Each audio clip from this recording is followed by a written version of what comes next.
जो बुढ़े मुनसफ सन ते बुढ़े धार्मिक मिशनरी सन, प्रीस्ट सन, उन्होंने ईसा नूं सूली ते चाढ़िया। इन्हां जवान नहीं सन, जवान ते कुछ सहमत होए सन, जवान ते कुछ पिछे चलन लग पे सन। मुहम्मद साहब ने जवाना ते किधरे किधरे धन गुरु नानक की गल नूं कबूलिया। बगदाद दे च भी जिन्हां ने पत्थर मारे बुढ़े मौलाणियां ने मारे, बुढ़े बिरद। कारण बचपन एक कर्म पकड़ाया गया धार्मिक, फिर उसे नूं दोहरांदे रहे उहदे नाल हिरदा ते जुड़िया ना।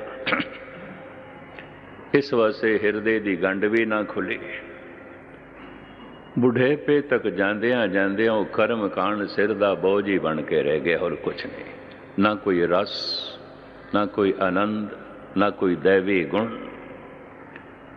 जद इन्हां दे कर्म कांड तो जद कोई थोड़ा जिहा उल्ट होंदा है,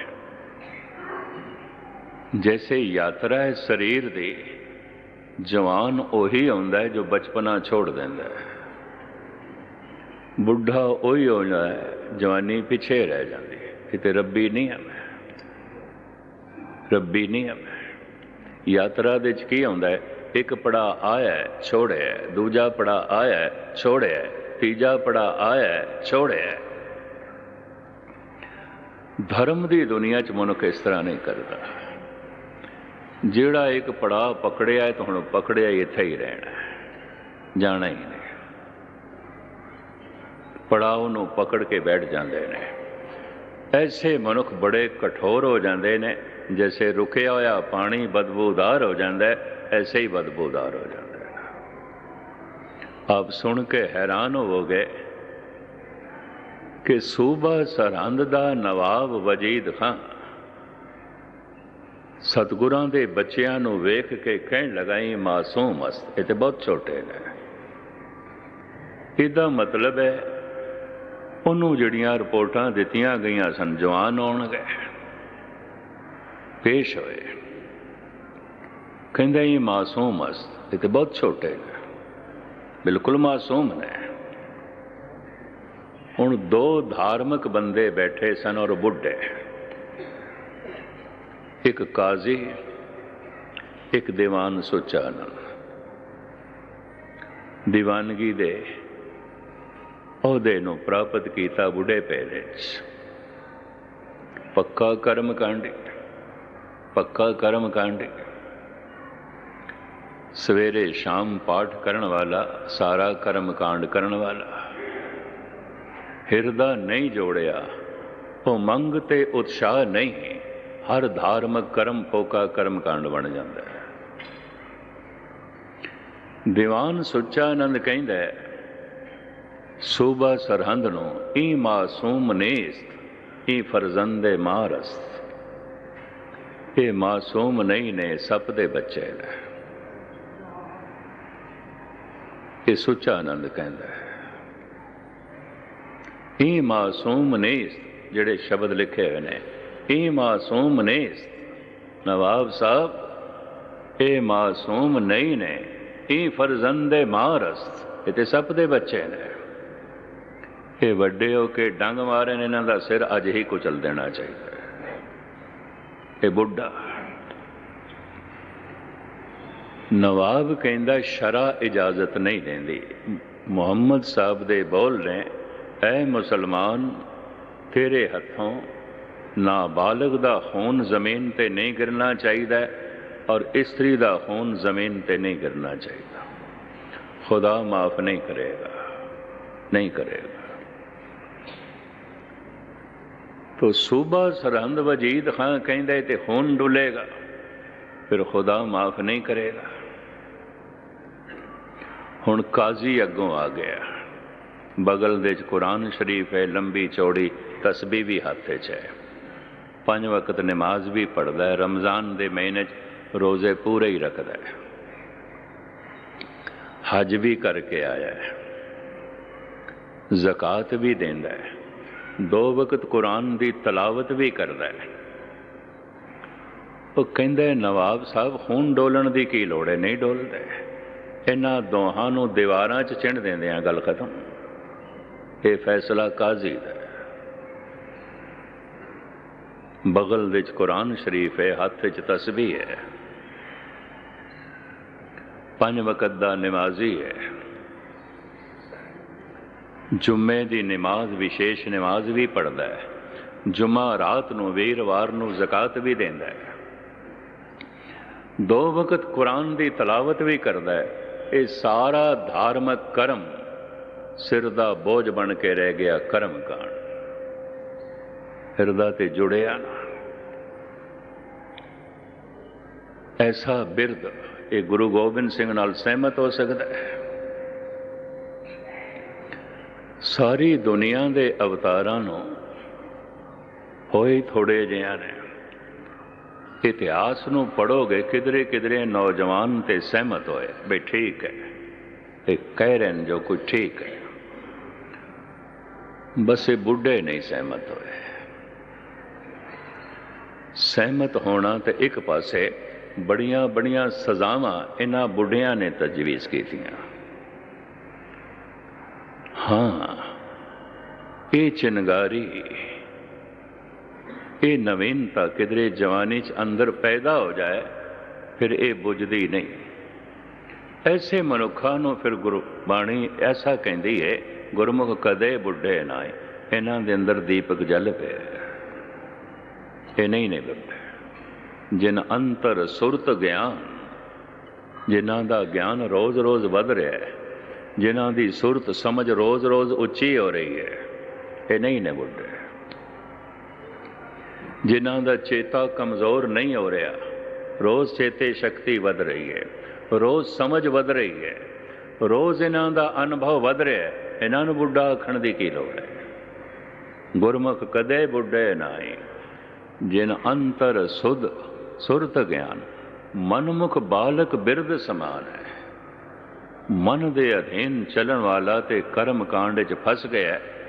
अगर नाबालक बच्चा भी है तो बस जर्जरा ही है, बुढ़े दे समान है। इंज कह देता है गुरबाणी, तो इंज कहती। हुण भी मैं जद गौर नाल जगत दे च देखदा, थोड़ी बहुत किधरे कोई सच्चाई प्रगट करे, अवल ते करते नहीं, क्योंकि भीड़ जिहड़ी है ना उत्ते कर्म कांडियां दी होंदी है, उत्ते कर्म कांडियां दी गल नूं समझदे नहीं, पकड़दे ने। हुण जिहड़ा ये पुछदा है, असीं ते यूरोप दे च रहिंदे आ, इत्थे जद अमृत वेला आउंदा उत्थे हुंदा नहीं, तो फिर की करिए? जिन्हों इतनी भी समझ कोई नहीं। उत्थे रात होंदी है, उत्थे दिन होंदा है, उत्थे अमृत वेला भी होंदा है, तो उत्थों दे अमृत वेले जाग। इस तरह के सैकड़े प्रश्न मेरे को आउंदे, मैं नहीं देंदा हुंदा जवाब, मैं चिट्ठी का जवाब भी नहीं देंदा। कई ने फोन नंबर भी लिखे, मैं उससे भी जवाब नहीं देना। फिजूल है प्रश्न, फिजूल है सवाल, तो इसका जवाब भी फिजूल होगा। और की होगा, और की हो सकता है? तो मुख्तसर मैं अर्ज करा, कदी कदाई जिहड़े जगत दे अवतार आउंदे ने, बच्चे मासूम ते किधरे किधरे सहमत हो जाते हैं, जवान भी हो जाते हैं। बुढ़ा पुराना धर्म दा कर्म कांडी वो मुखालफत ते आ जाता है, वो मुखालफत ते आ जाता। जिन्ना जिन्ना बेदियां ने गुरु नानक दी मुखालफत की, जवान नहीं सन, बुढ़े सन। जिन्ना ब्राह्मणों ने मुखालफत की, कर्म कांड करते करते बुढ़े हो गए। बीज सड़ गया सी, पानी रुक के सरोवर बन के गदला हो चुकिया सी, बदबूदार हो चुकिया सी, बहाव ते रुके होया सी।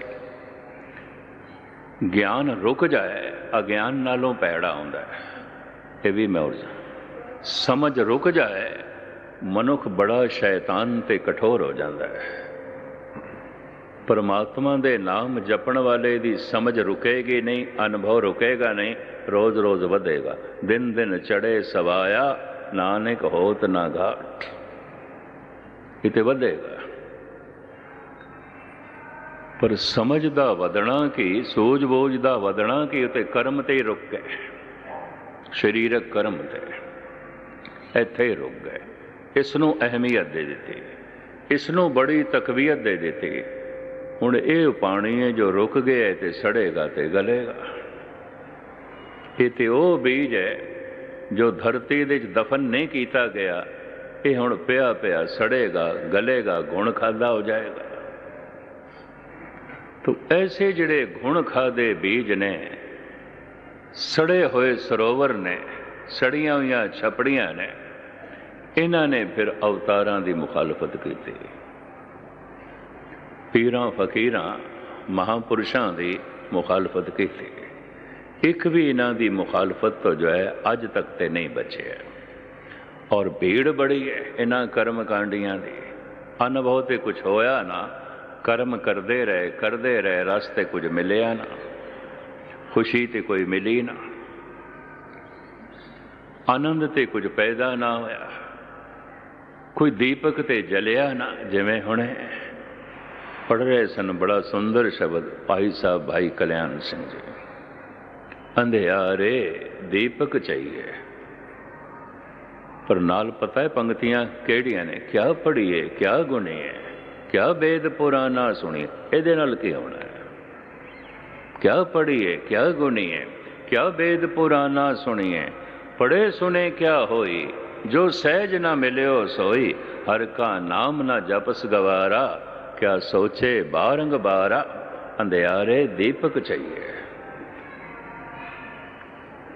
बुझिया होया तेरा दीवा ते पाठ करदा पिया, ये दीपक ते जलिया नहीं, दीवा बले अंधेरा जाए। जिथे दीपक जल जाता है उत्थे अंधेरा नाश हो जाता है। वेद पाठ मत पापां खाए, वेदां दा पाठ धर्म ग्रंथां दा पाठ पापां नूं इंज खा जाता है जिवें जलदा होया दीवा अंधेरे नूं खा जाता है। तो पाठ करके भी पापी अनर्थ पिया करदा है, तू पाठ करके भी अशुभ कर्म पिया करदा है ते कौड़ा पिया बोलदा है, तू पाठ करके भी बेईमानी पिया करदा है।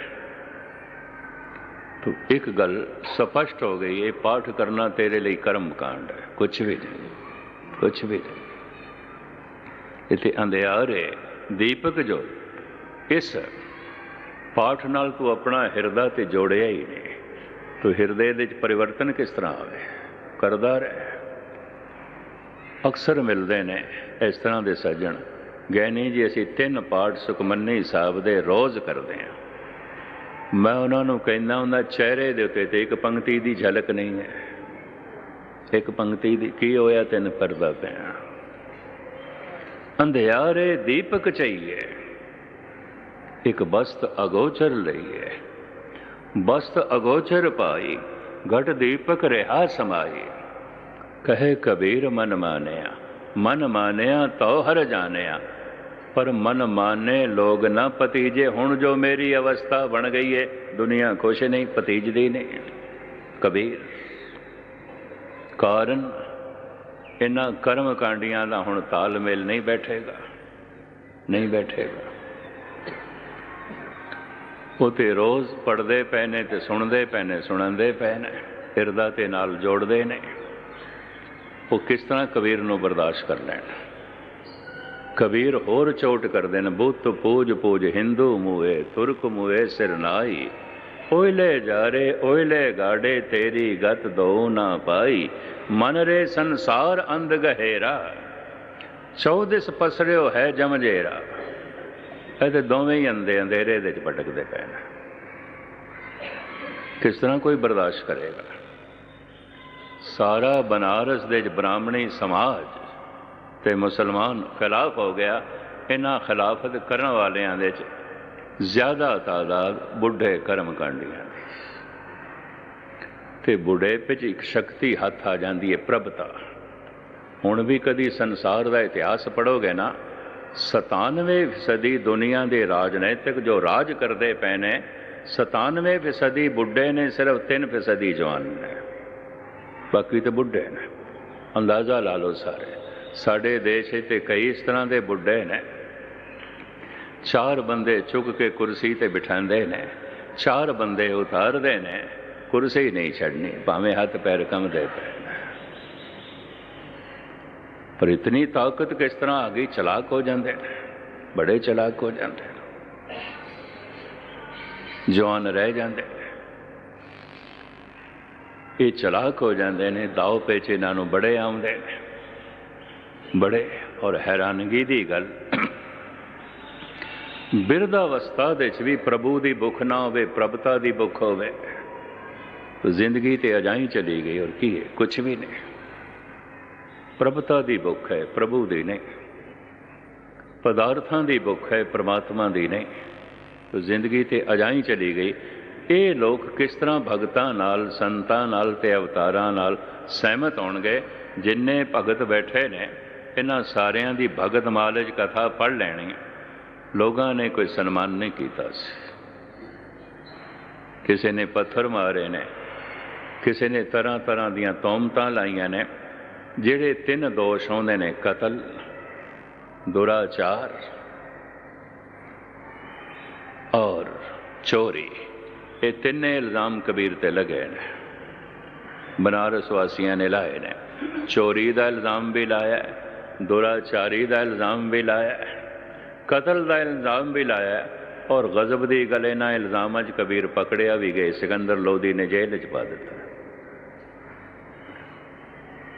चोरां ने एक साध पकड़वा दिता, चोर है। कातलां ने एक निर्दोष नूं पकड़वा दिता, कातल है। महान दुराचारियां ने एक महान सदाचारी नूं जेल दे च पा दिता। पर कीता की जाओ, ना बुढ़ियां कोल ताकत बड़ी सी, शक्ति बड़ी सी। सिकंदर लोधी भी बुढ़ा हो चुकिया सी, उन्होंने भी गुस्सा चढ़िया।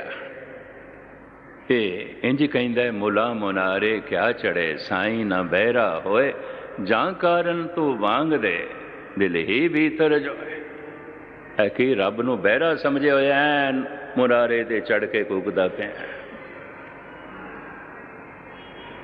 आ पिंड दा एक छोटा जिहा गुरुद्वारा हुंदा है, 10-10 हॉर्न लाए होंदे ने। फोका कर्म कांड जे पुछ ली, कला हुण ग्रंथी ते पाठ करदा पे, सुखमनी साहब दा सुनन वाला ते एक भी नहीं है। ये 10 हॉर्न किस वास्ते? सारा पिंड सुने। तू कदी सुनिया जो पिंड सुन लवे?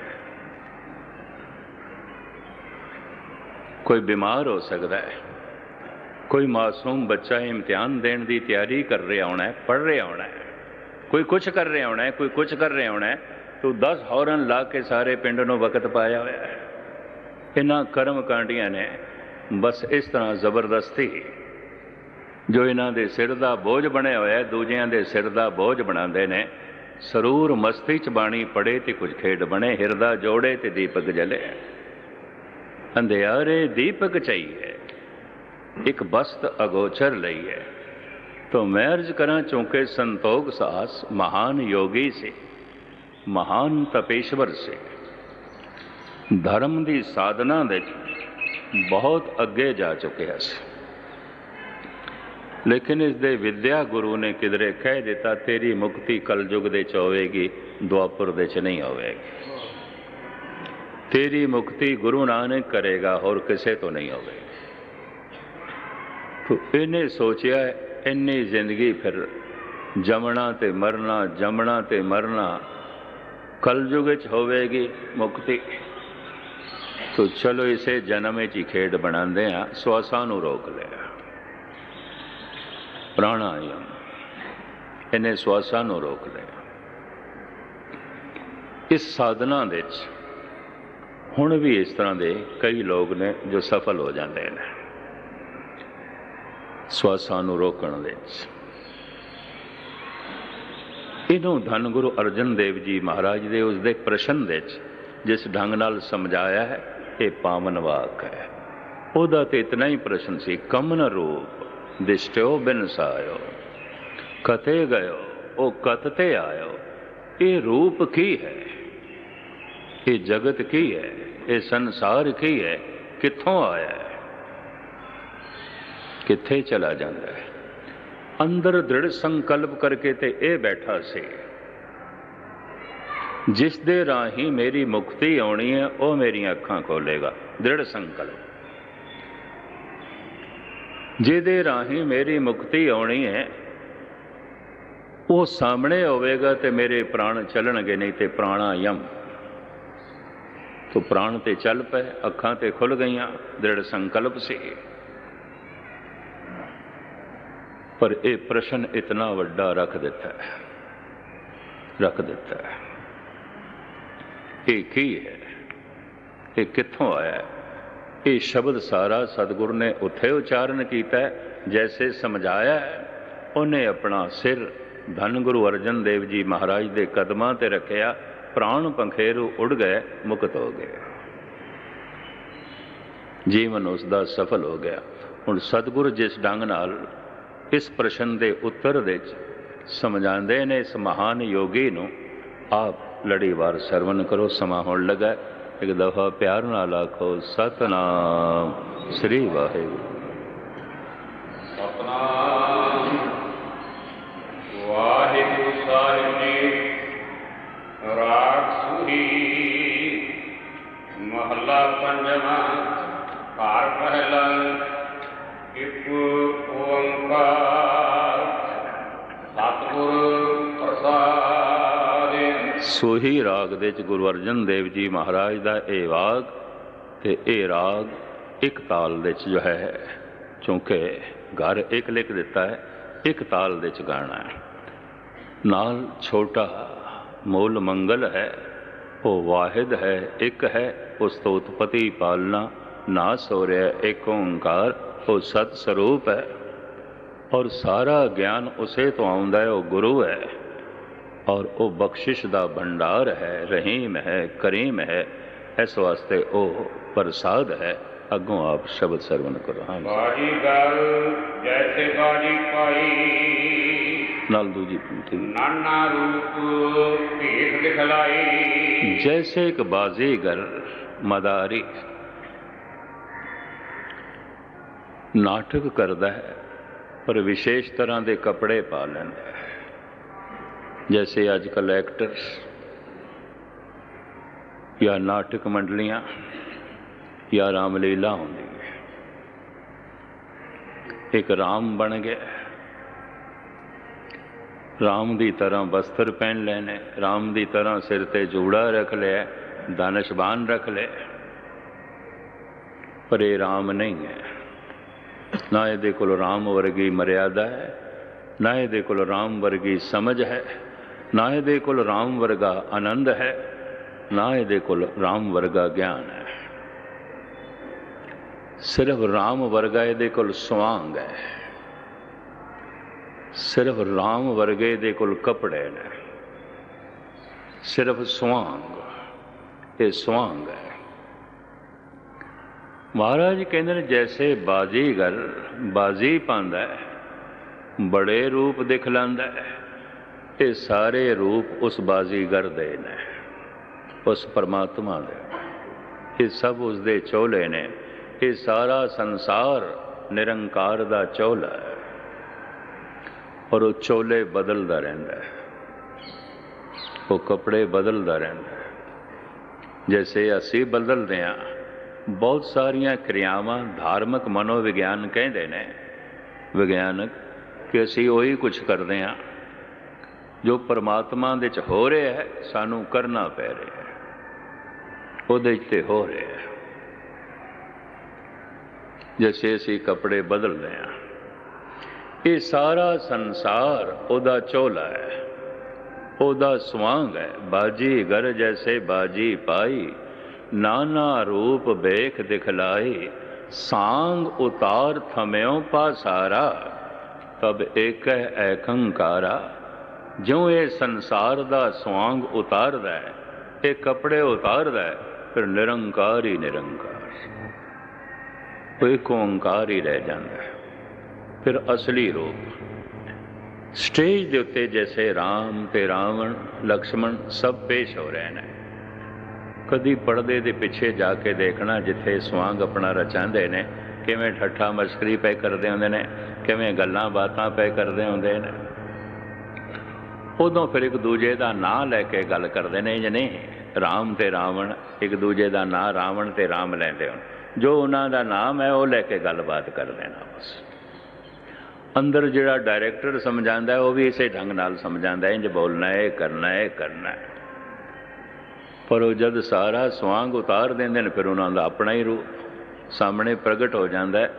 ਇਹ ਸਾਰਾ ਸੰਸਾਰ ਪਰਮਾਤਮਾ ਦਾ ਸਵਾਂਗ ਹੈ,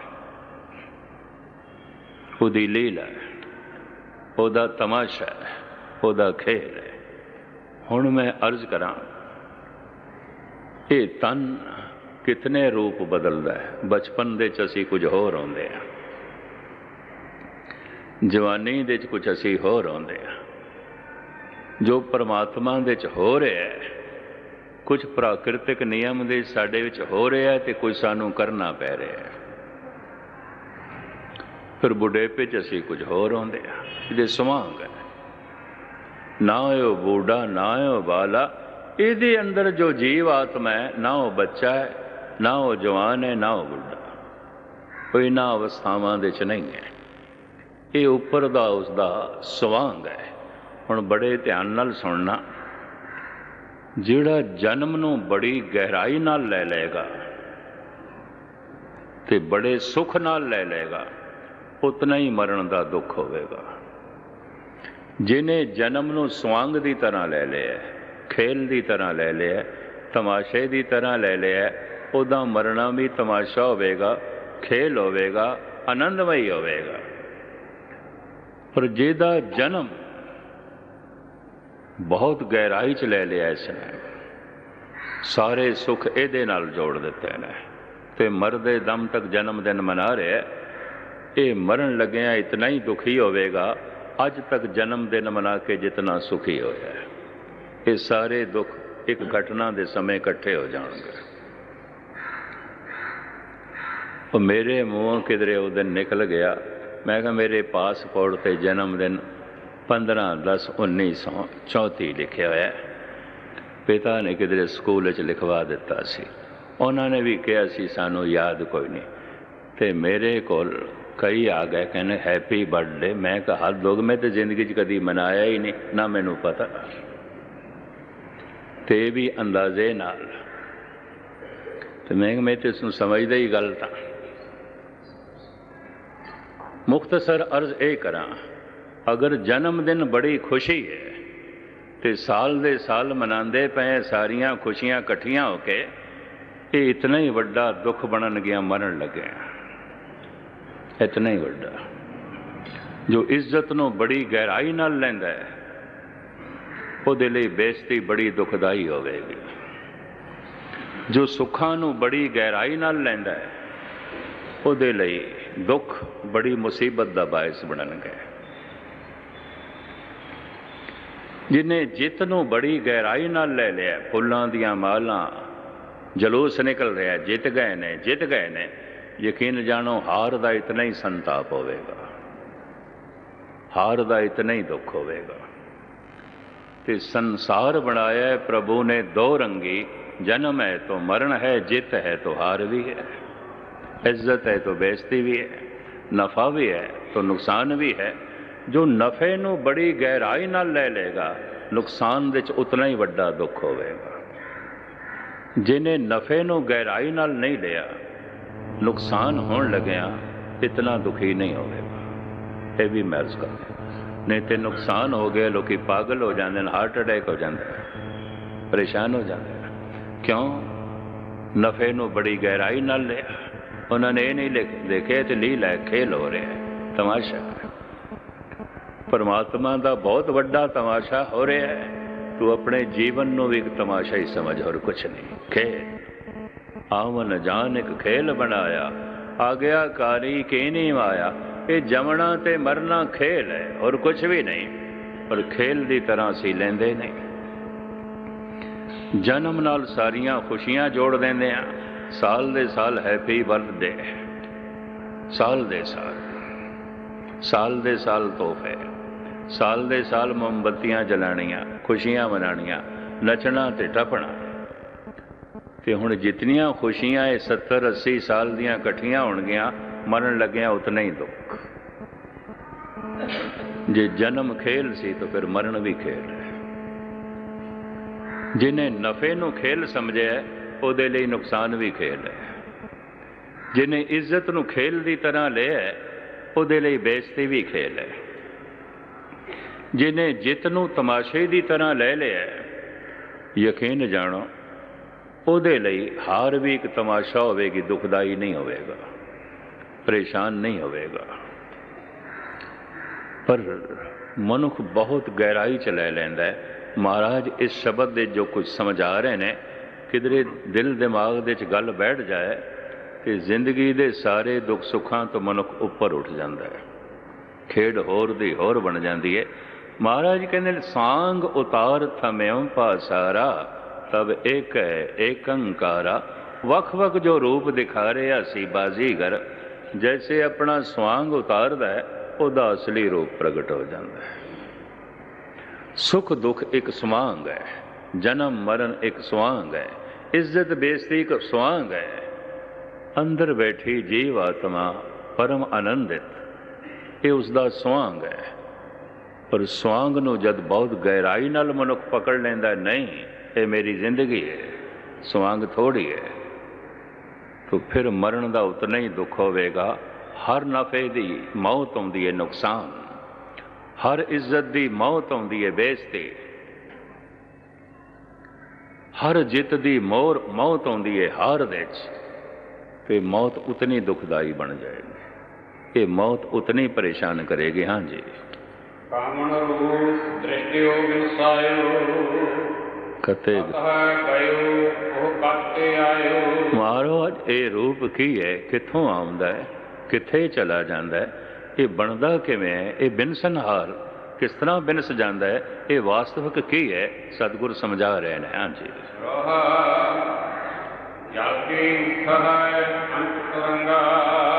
ਸਾਗਰ ਦੇ ਚੋਂ, ਦਰਿਆ ਦੇ ਚੋਂ ਪਾਣੀ 'ਚ ਅਨੇਕਾਂ ਤਰੰਗਾਂ ਉੱਠਦੀਆਂ ਨੇ।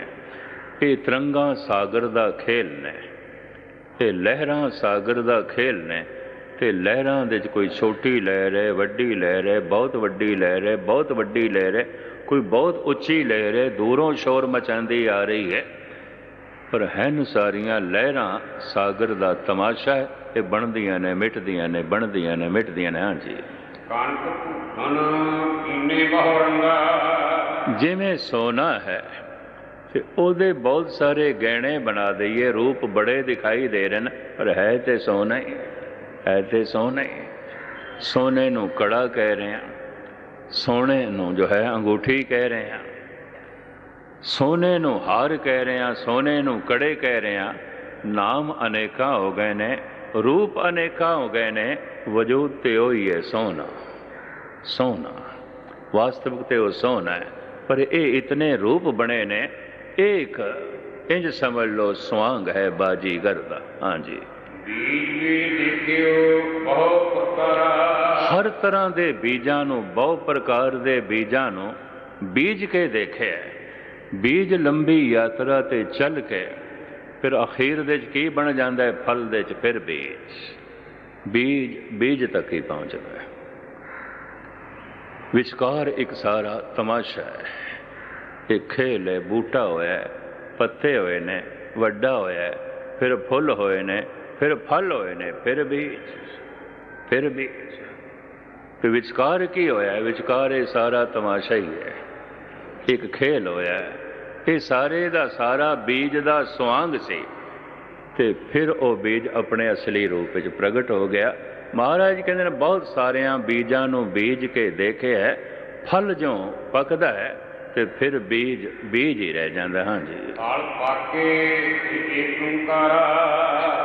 ਇਸੇ ਤਰੀਕੇ ਦੇ ਨਾਲ ਜੈਸੇ ਫਲ ਪੱਕਦਾ ਹੈ ਤੇ ਬੀਜ ਫਿਰ ਬੀਜ ਹੈ, ਇਸੇ ਤਰ੍ਹਾਂ ਹੀ ਇਹ ਸੰਸਾਰ ਦੀ ਜਦ ਪਰਲੇ ਆਉਂਦੀ ਹੈ, ਨਿਰੰਕਾਰ ਨਿਰੰਕਾਰ ਹੀ। ਨਿਰੰਕਾਰ ਦਾ ਇਹ ਸਾਰਾ ਸਵਾਂਗ, ਸੂਰਜ ਬਣੇ, ਚੰਦਰਮਾ ਬਣੇ, ਜ਼ਮੀਨ ਬਣੀ, ਬਨਸਪਤੀ ਬਣੀ, ਪਸ਼ੂ ਪਕਸ਼ੀ ਬਣੇ, ਮਨੁੱਖ ਬਣੇ, ਫਿਰ ਜੈਸੇ ਸਵਾਂਗ ਉਤਾਰਦਾ ਹੋ, ਫਿਰ ਬੀਜ, ਫਿਰ ਨਿਰੰਕਾਰ ਨਿਰੰਕਾਰ। ਹਾਂਜੀ, ਸਹਿਜ ਘਟਮ ਹੈ ਏਕ ਆਕਾਸ।